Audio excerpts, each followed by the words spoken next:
और सबसे पहले ब्रेकिंग न्यूज बता दें, राम मंदिर चढ़ावा चोरी केस में बड़ा एक्शन हुआ है। पुलिस ने 3 और आरोपियों को गिरफ्तार कर लिया है, यानी अब तक कुल आरोपियों की जो संख्या है 6 पहुंच गई है जिन्हें गिरफ्तार किया गया। थोड़ी देर पहले हमने आपको बताया था कि 3 आरोपियों को गिरफ्तार किया गया, 5 को हिरासत में लिया गया था, लेकिन पूछताछ जैसे जैसे आगे बढ़ रही है उसमें ये गिरफ्तारी की संख्या अब 3 की बदले 6 हो चुकी है और अभी भी 2 लोग ऐसे हैं जिन्हें हिरासत में रखा गया है। टिन्नू यादव, लवकुश मिश्रा, अनुकल्प मिश्रा गिरफ्तार किए गए। 2 आरोपी अभी भी पुलिस हिरासत में हैं। मंदिर ट्रस्ट ने 8 लोगों के खिलाफ नामजद एफआईआर दर्ज कराई थी, जिस पर पुलिस लगातार ये एक्शन ले रही है।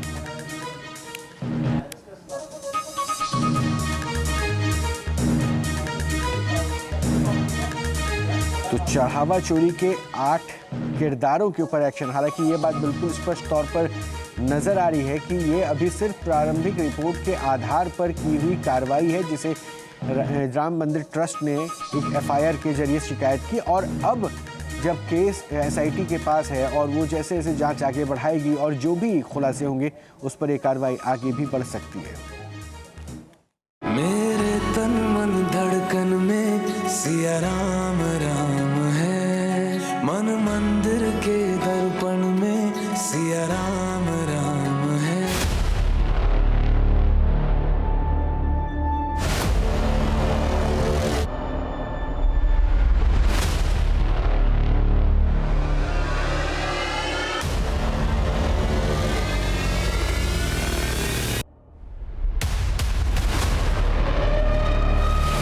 राम मंदिर चढ़ावा चोरी मामले में सबसे बड़ा डेवलपमेंट।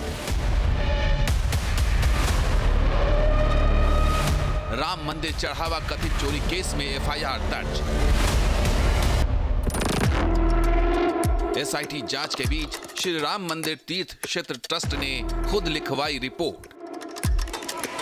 अयोध्या के राम मंदिर में चढ़ावे में कथित हेराफेरी और चोरी को लेकर सबसे बड़ी खबर आई है। पिछले 1 हफ्ते के दौरान एसआईटी ने मंदिर परिसर में जाकर अलग अलग लोगों से बातचीत की और उसकी प्रारंभिक रिपोर्ट सरकार को सौंप दी। लेकिन एसआईटी जांच के बीच खुद श्री राम मंदिर तीर्थ क्षेत्र ट्रस्ट ने एफआईआर दर्ज कराई है।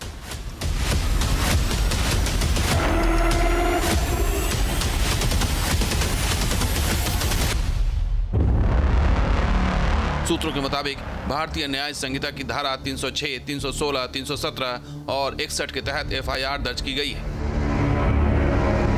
एफआईआर में मंदिर ट्रस्ट ने टिन्नू यादव, अनुकल्प मिश्रा, लवकुश मिश्रा, अविनाश शुक्ला, मनीष यादव, करुणेश पांडे, सुभाष श्रीवास्तव और केडी तिवारी समेत आधा दर्जन से ज्यादा लोगों के नाम दर्ज हैं। इन सभी को हिरासत में ले लिया गया है। इन सब के खिलाफ गबन, धोखाधड़ी, आपराधिक साजिश की धाराओं में एफआईआर दर्ज की गई। ये एफआईआर राम जन्मभूमि कोतवाली में दर्ज हुई है। उधर इस मुद्दे को लेकर वीएचपी भी आक्रोशित है। इसको लेकर अयोध्या में वीएचपी की बड़ी बैठक हुई। मुझे लगता है कि अनदेखी हुई और वो अनदेखी इस बात की हुई कि इतना बड़ा मंदिर ये परस्पर विश्वास के सहारे नहीं चल सकता। इसमें इस बात की दोष मुक्त व्यवस्था होनी चाहिए, पैसा इकट्ठा करने की, पैसा गिनने की, उसको सुरक्षित रखने की, जिसमें हेरफेर की गुंजाइश ही नहीं हो। और ये काम वो लोग कर सकते हैं जिनको इसका प्रशिक्षण है। तो जिनको मंदिर चलाने का अनुभव है, जिनको प्रशासन का अनुभव है, ऐसे लोगों को लगाकर, ऐसे सिस्टम्स को लागू करके और तब हम सुरक्षित रह सकते थे। शायद यह न करना इसकी गलती हुई है। अब आपको ये बताते हैं कि आखिर वीएनएस की किस धारा में कितनी सजा का प्रावधान है।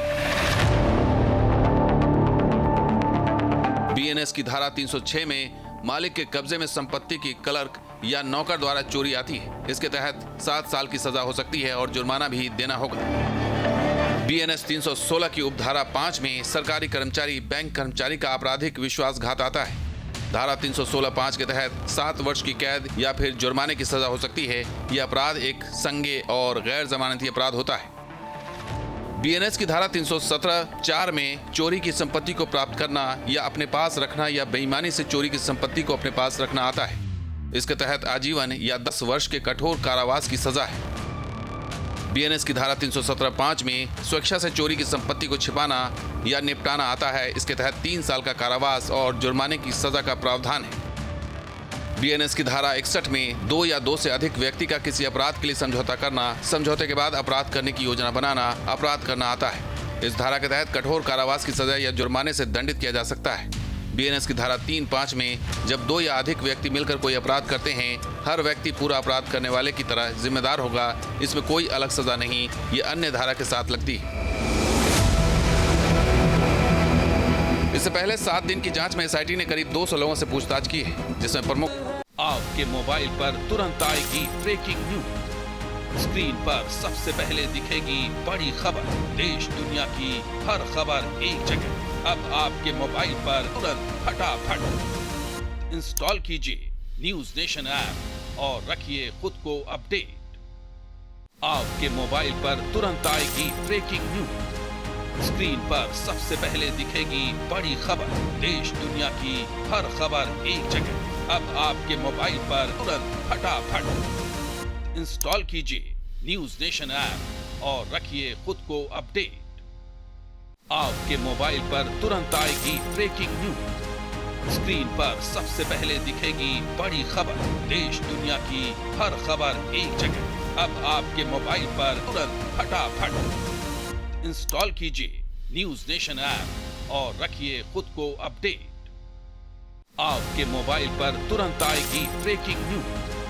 स्क्रीन पर सबसे पहले दिखेगी बड़ी खबर, देश दुनिया की हर खबर एक जगह। अब आपके मोबाइल पर तुरंत फटाफट इंस्टॉल कीजिए न्यूज नेशन ऐप और रखिए खुद को अपडेट।